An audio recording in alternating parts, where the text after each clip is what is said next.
Hello, good morning students.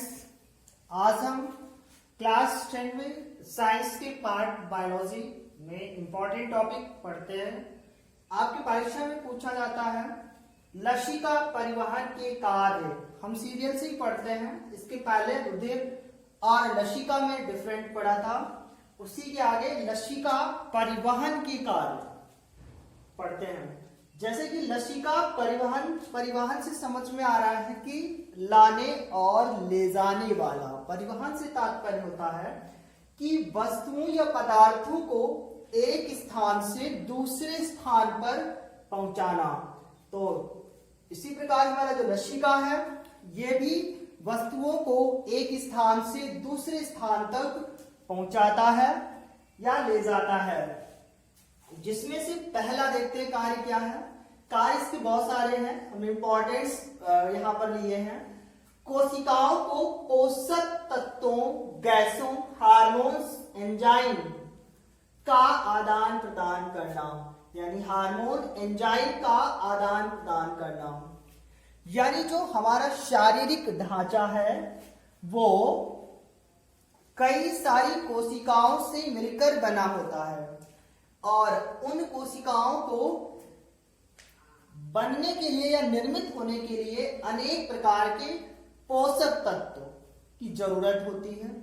पोषक तत्व आपके कार्बोहाइड्रेट, विटामिन, खनिज लवण, ये आपके पोषक पदार्थ, और पोषक तत्व जैसे आपका कैल्शियम, फास्फेट, इन सब की जरूरत होती रहती है।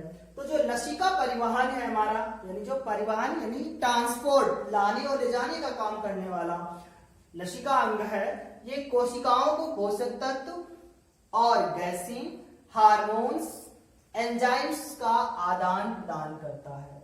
यानी पोषक पदार्थों को ले जाता भी है और लाता भी है। यानी जो ऊर्जा के लिए जरूरत पोषक पदार्थ होते हैं उनको ले जाता है, और भोजन पचने के बाद जो अपच या उत्सर्जी या अपशिष्ट पदार्थ होते हैं उनको लाता भी है, शरीर से बाहर निकालने में भी मदद करता है। दूसरा, कोशिका ऊतकों से CO2 एवं उत्सर्जी पदार्थों को रक्त तक पहुंचाना।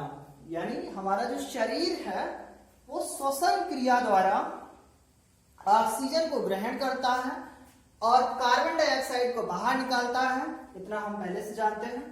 तो जो कोशिका ऊतक हैं, यानी ऊतकों से क्या होता है, ऊतक पहले निर्मित होते हैं, फिर कोशिका का निर्माण होता है।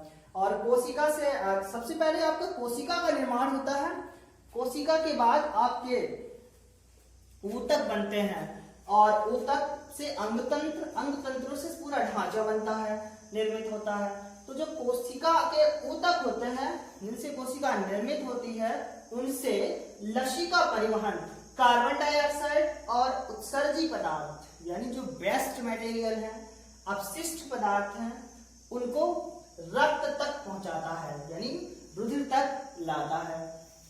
तीसरा इंपॉर्टेंट कार्य, लसिका केशिकाएं पचे भोजन का अवशोषण करती हैं।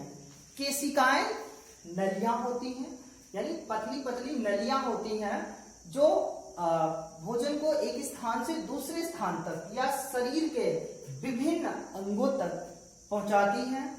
क्या होता है कि जो हमारा आमाशय है उस आमाशय में भोजन पचता है, यानी आमाशय में हमारा भोजन पचता है, तो उसी यानी आमाशय में लसिका केशिकाएं जो रसांकुर में फैली रहती हैं। जो आपके आमाशय उसमें रसांकुर होते हैं, और रसांकुर का काम होता है ग्रहण किए भोजन को पचने के बाद अवशोषित करना। यानी रसांकुर जो है पचे हुए भोजन को अवशोषित करते हैं, जिससे हमारे शरीर में ऊर्जा प्राप्त होती है। तो जो लसिका केशिकाएं हैं आमाशय में उपस्थित रसांकुरों से, यानी आमाशय में जो रसांकुर उपस्थित हैं या लसिका केशिकाएं रसांकुर में फैली रहती हैं और उन रसांकुरों से पचे हुए भोजन का अवशोषण करती हैं। उसके बाद अगला कार्य है लसिका ग्रंथियों द्वारा लिम्फोसाइट्स का निर्माण। लिम्फोसाइट्स एक रक्त को भाग है, रक्त का एक प्रकार है या भाग है, ऐसे कह सकते हो। पीछे हमने आपको रक्त पढ़ाया था, उसमें लिम्फोसाइट्स के बारे में बताया था। तो जो लिम्फोसाइट्स हैं इनका निर्माण लसिका ग्रंथियां करती हैं, यानी लसिका ग्रंथियां द्वारा या लसिका वाहिनियों में कह सकते हो, लसिका वाहिनियों में उपस्थित लसिका ग्रंथियां लिम्फोसाइट्स को निर्मित करती हैं। और लिम्फोसाइट्स का कार्य आपको बताया था कि ये जीवाणुओं का भक्षण करती हैं, यानी लिम्फोसाइट्स जीवाणुओं का नाश करती हैं, खाती हैं, जिससे हमारे शरीर की आत्मरक्षा होती है, अर्थात शरीर की इम्यूनिटी पावर, प्रतिरोधक क्षमता बढ़ती है। लिम्फोसाइट्स जब जीवाणुओं का नाश कर देती हैं तो हमारे शरीर की प्रतिरोधक क्षमता बढ़ती है। इसके अतिरिक्त अगला कार्य ये कोमल अंगों का रगड़ से बचाव करती हैं, ऐसे लिख सकते हो, ये कोमल अंगों का रगड़ से बचाव करती हैं। यानी हमारे जो शरीर के अंदर बहुत सेंसिटिव ऑर्गन्स हैं, संवेदी ऑर्गन्स हैं, जो रगड़ से बचते हैं लसिका की वजह से, क्योंकि लसिका जो है वो एक तरल माध्यम में फैला रहता है और तरल माध्यम में फैले रहने के कारण हमारे अनेक कोमल अंगों को या संवेदी अंगों को चोट से बचाव करते हैं।